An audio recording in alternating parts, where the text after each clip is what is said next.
They didn't just bench him, they built a system designed to destroy him. Well, at the Todd Monken interview yesterday, many people in the Cleveland media that was there and pretty much confirming to the world that Shedeur Sanders, more than likely, about 80% is going to get a first shake. Now, we know last year he ain't get that first shake, man. Narratives was being painted about him. Let's listen. Shadur is in a good spot. We're going to find out about Shadur. And there's a lot of haters out there that I think are going to be eaten somewhere. But it's okay. We've all been right. We've all been wrong. Won football games. So for the Browns, like media team and certain people, like fans, to be questioning, y'all want to win or do y'all want to not win? Like at this point, that's the only question the Browns fans and Browns media need to answer. Do y'all want to win or y'all want to lose? Because if you play anybody else more Shadur, you're probably going to lose. So why not play the man to give you the best opportunity, like Todd Monken said, to win the damn football game? Because that's what Shadur is going to do. What happened to Shedeur Sanders inside the Cleveland Browns organization last year was not bad luck. It was not poor timing. It was not a young quarterback failing to adapt to the NFL. It was a coordinated, deliberate attempt to bury one of the most talented quarterbacks to enter this league in years before he ever got a real chance to prove what he could do. And now, with Jimmy Haslam finally speaking out and Todd Monken running that building, the full picture is coming into focus, every piece of it, and it is uglier than most people realize. Josh Allen is a very good quarterback. So is Lamar Jackson. Shedeur Sanders will become a very, very good quarterback because he's more cerebral. He doesn't have some of the athletic talent that Josh may have in terms of legs, and he doesn't have those kind of things that Lamar Jackson and Josh Allen may have. But he has other things that he relies on, and that in itself separates him from some of those. We say Patrick Mahomes can't really scramble, but he finds a way to scramble. Yeah, Shadur finds a way to scramble. But his arm talent and his accuracy may be different. It's not Deion bias. It's that I've seen the kid develop since he was a baby. Watching what he did through high school, watching what he was able to do at Jackson State, watching what he was able to do at Colorado. And what I look at, I don't look at the game like most people look at the game. I look at the decision-making of the quarterback. Cleveland media showed up to that Todd Monken interview and walked out with something nobody could spin or twist. 80%. That is the number circulating among people who were physically inside that building, people who watched practice, who read the room, who understood what the new coaching staff was building. Shedeur Sanders is getting a real shot this time. Not a token opportunity, not a controlled situation designed to make him fail.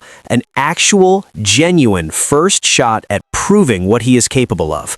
But to understand why that number matters so much, you have to understand exactly what happened last year.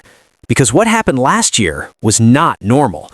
Last year, narratives were being manufactured inside that organization at a pace that should have raised red flags for everyone paying attention.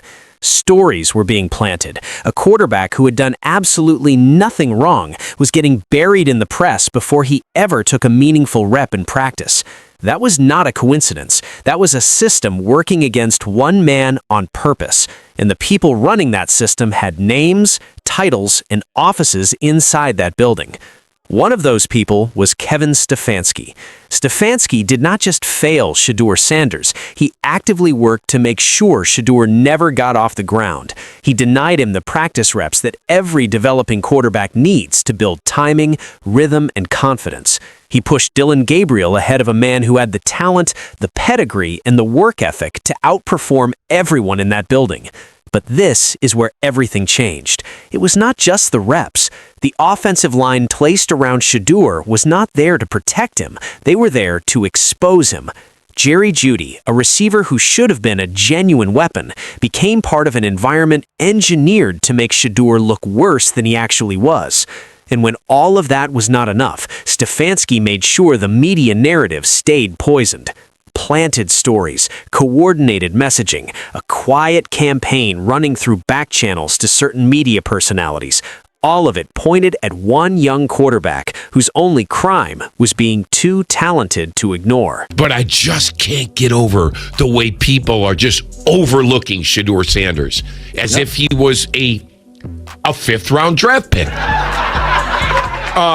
The kid finished the year with 2 division wins, 3 and 4 out of 7 starts.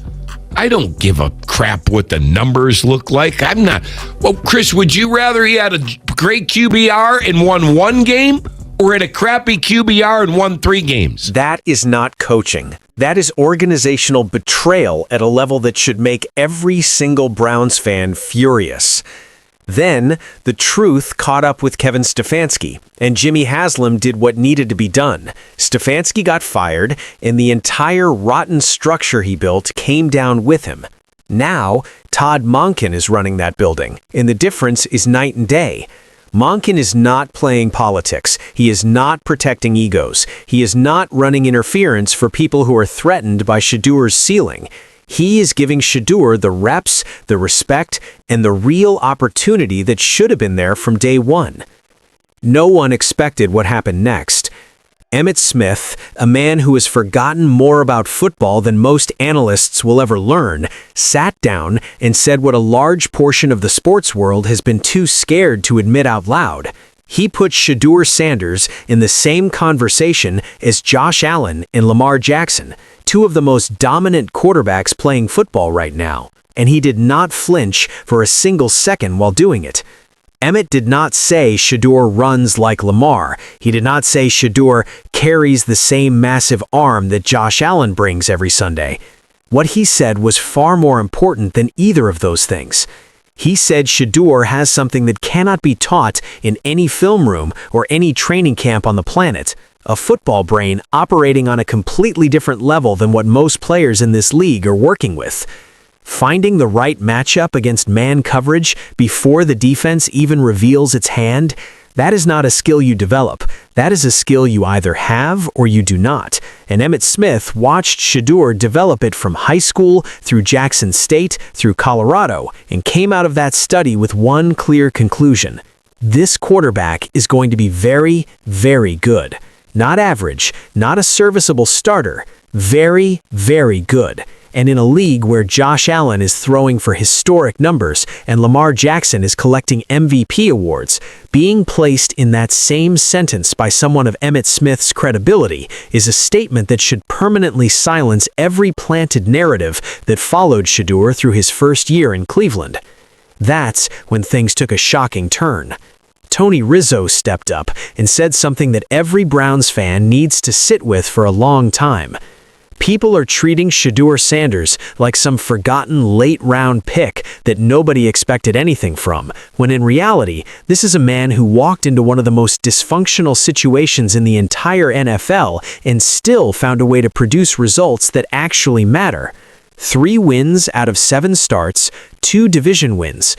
In a season where the coaching was working against him, the protection was failing him, the reps were being denied, and the media environment was actively poisoned. That's exactly what Todd Monken said yesterday. He don't give a damn. He's trying to win. He's going to put the best quarterback out there to win. And judging off y'all roster, y'all ain't got too many options, bruh. And I'm telling you right now, if Shadur get hot like I think he going to get hot and be in MVP conversations, I don't know. I don't know what the future holds 3-4 years from now. Well, 3 years from now. Because Shedeur Sanders is a proven winner, bro. Like, y'all can feel how y'all want to feel. Y'all can say what y'all want to say on these damn microphones and on y'all little podcasts. But one thing I can tell y'all for sure, is Shedeur Sanders win football games. I don't think anybody could attest to that because that first season at Colorado was an adjustment season. Second season, balling. Both seasons at Jackson State, balling. Like, what is we saying here? This shouldn't even be up for debate right now. When it comes to the talent level of Shedeur Sanders, he's everything you want in a quarterback.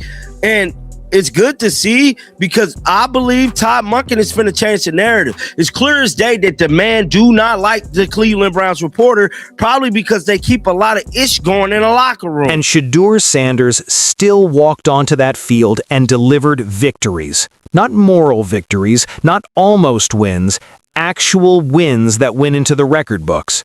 The QBR argument being used against him is one of the most intellectually dishonest weapons in sports media.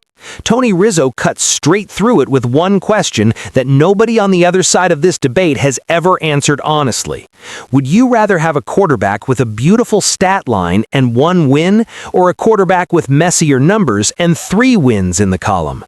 Because football is not a fantasy sports competition. The only number that genuinely moves an organization forward is the one sitting in the win column at the end of every Sunday.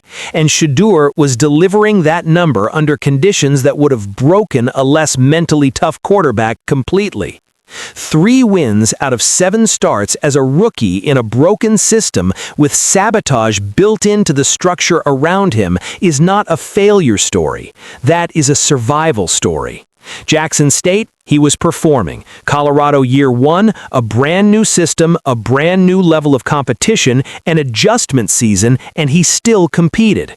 Colorado year 2, he locked in and showed exactly what he was built for. That is not a player who disappears when the lights get bright. That is a proven winner operating at every level he has ever been placed in.